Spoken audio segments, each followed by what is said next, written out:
Shabbat Shalom. Thank you so much for joining me for Story Time with Rabbi Fort, which is me.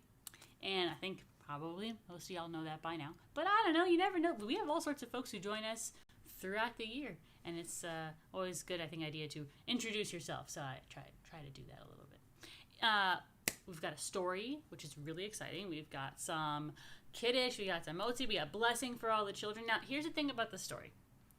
I have to say, we were celebrating Israel all last week. There were so many cool events. We were doing it at Beth Yeshurun. We were doing stuff with the J. There's all sorts of things. I'm sorry if you hear my dog scratching at the door right over there. He really wants to be here because he knows what we're going to eat soon. He wants some too. He almost stole it. So we were celebrating Israel all last week, and we had our Family Friday night last week, and there was lots of fun stuff for families in Israel, and I didn't get to do anything Israel related for our Family Friday night because it wasn't my turn, which is fine. It's fair, but I thought, why should I let everybody else have all the fun on the Friday night with families for Israel? So I asked if I could just do my story time that would be about Israel, and I was told, why not? So our story for today is Yafa and Fatima, and I'm very excited about this one. I'm excited about all the stories I read because I would never read a story I wasn't excited about. Wow, my hair is very today. It's, the weather. Wow, okay. Just gotta love your hair the way it is. Yafa and Fatima, Shalom Salam. So let's get into it. Ooh, I like the pictures. Try to get it without a glare for you.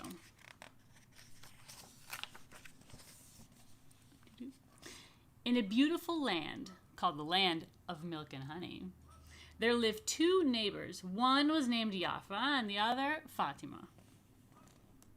Yafa and Fatima each owned a beautiful date grove. That's where they have trees, date palms. See the palms? Looks like palm trees. And they grow dates on them. So each woman owns a grove of date trees.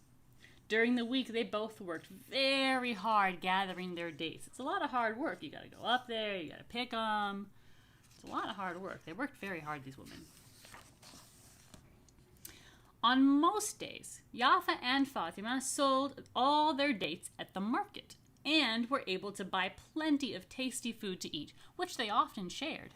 So here they are at the market. Even though they're selling the same thing, they each managed to sell everything that they picked, and with that money, could buy lots of delicious food. Yafa loved Fatima's shawarma. Oh, I love shawarma. And Fatima loved Yafa's schnitzel. I love schnitzel. This is a good book for making you hungry. I'm hungry now. I want dates. I want shawarma. I want schnitzel. It makes me think about falafel. It makes me think about knafe. It makes me think, oh man. Baku. Oh man, I'm so hungry now. Yafa prayed at the synagogue. A lot of us do. Fatima prayed in the mosque. They both loved God, and they both loved to follow God's way. Yafa would read from her Siddur in the morning. Fatima would read from her Quran in the morning. Yafa fasted on Yom Kippur. Fatima fasted during Ramadan. And there's no food on those plates because they're fasting.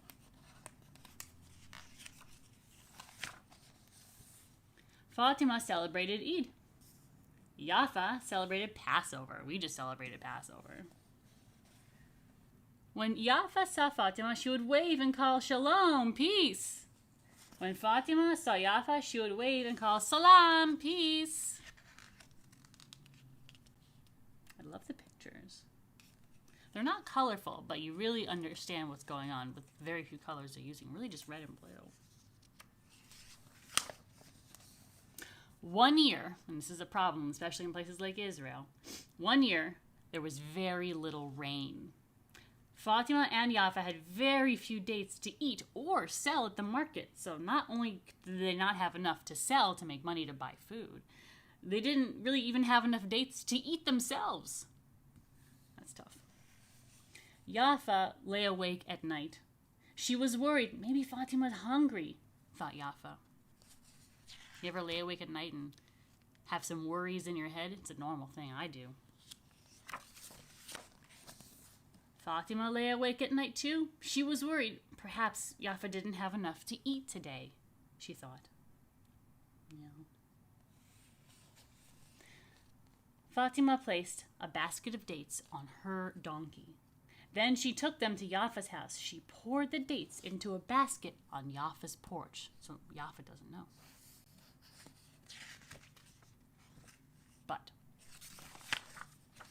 meanwhile, Yafa collected a basket of dates, placed it on her donkey, and carried it to Fatima's house. She poured the dates into a basket on Fatima's porch. In the middle of the night, so no one knows anyone's sneaking around. There's no light, really. It's some moonlight, you know. The two neighbors quietly made their way back home, feeling happy. See? There's Fatima. There's Yafa.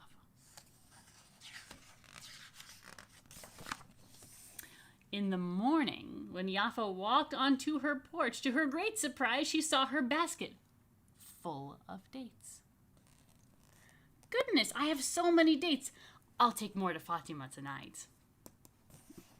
Meanwhile, Fatima walked onto her porch and was just as surprised. Goodness, I have more dates than I thought. I'll take some more to Yafa tonight. There they are. That night, both Yafa and Fatima loaded their donkeys with dates and set off towards each other's homes. They met just where their fields came together. Fatima looked at Yafa. Yafa looked at Fatima.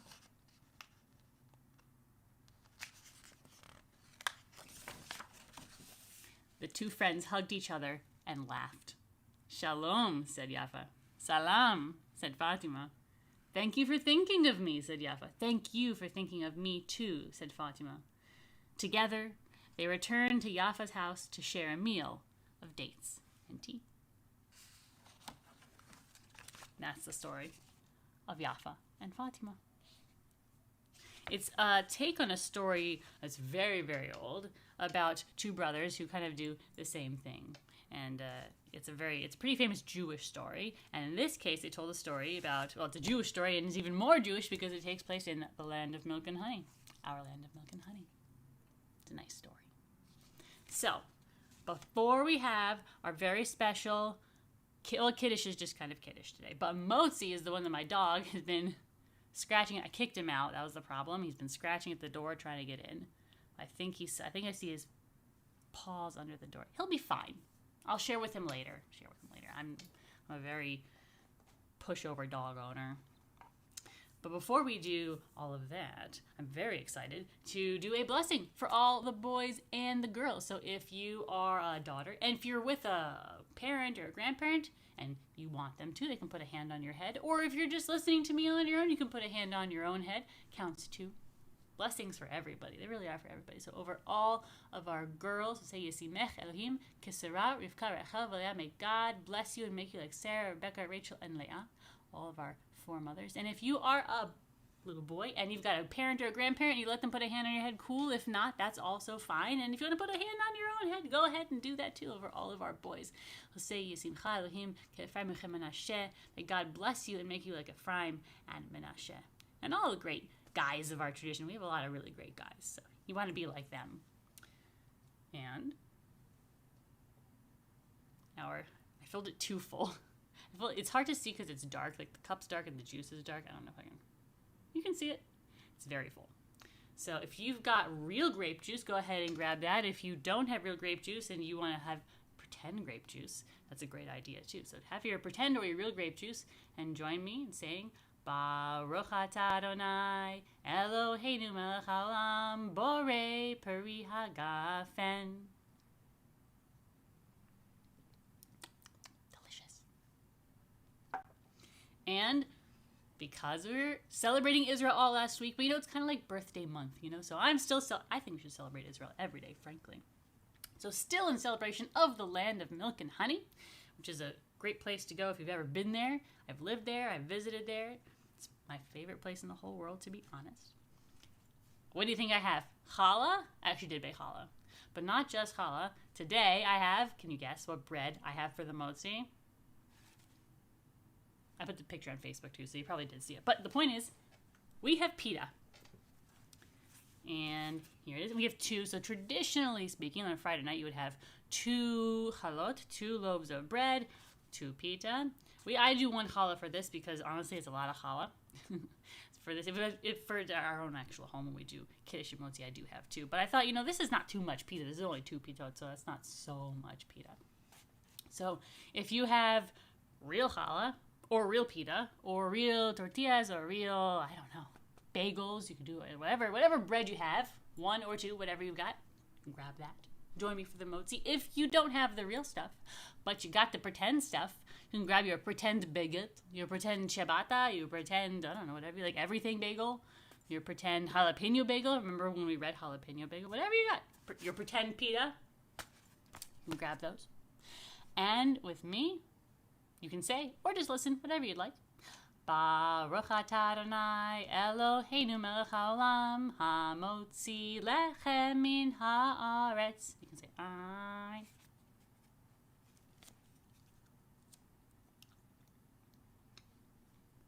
It's not bad. It's not bad. It's kosher. It's from HEB.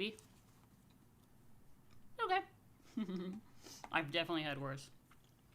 But if you've been to Israel, and I highly recommend you go, the best stuff is when you're in the shuk in Jerusalem, you're in the open air market, and the doors to the bakeries there are just kind of open, and when they're coming off the line, they're fresh, just pitot flying off the line, pita after pita after pita, and they're fluffy, and they actually have so much steam in them when you open them, they go steam everywhere. Oh, the best pita in my life, definitely, obviously, in Israel. So good.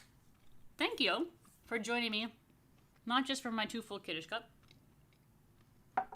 not just for my 2 pitot, because we're still celebrating Israel over here, our land of milk and honey, and for the story of Yafa and Fatima, 2 friends who thought about each other even when things were rough for themselves. It's hard to think about other people when things are rough for yourself, but they thought about each other, and at the end, they actually had everything that they needed, and it was better because they could share it. It's always better to share things with other people. It feels a lot better. Thank you for joining me. Thank you for joining me for Story Time by Yafa and Fatima. Thank you for joining me for the pita instead of challah, changing it up a little bit in honor of Israel, and for our Kiddush, and of course, most importantly, for the blessings over the children, and the blessings of being together. It is, honestly, I don't know if you could tell, but this is a lot of fun for me. I love being able to read stories to you, and when I hear from people who have listened to these and watched them with their kids, their grandkids, and watch them by themselves, it makes me feel really good to know that I can have this experience and share it with you, because, like we just learned, sharing good things together is always better. I hope you have a wonderful Shabbat. The weather is a little icky, but that doesn't mean we can't have a wonderful Shabbat, celebrating with your family, celebrating with your friends, celebrating over technology. Sometimes folks just don't live near you. And I hope you have a wonderful weekend.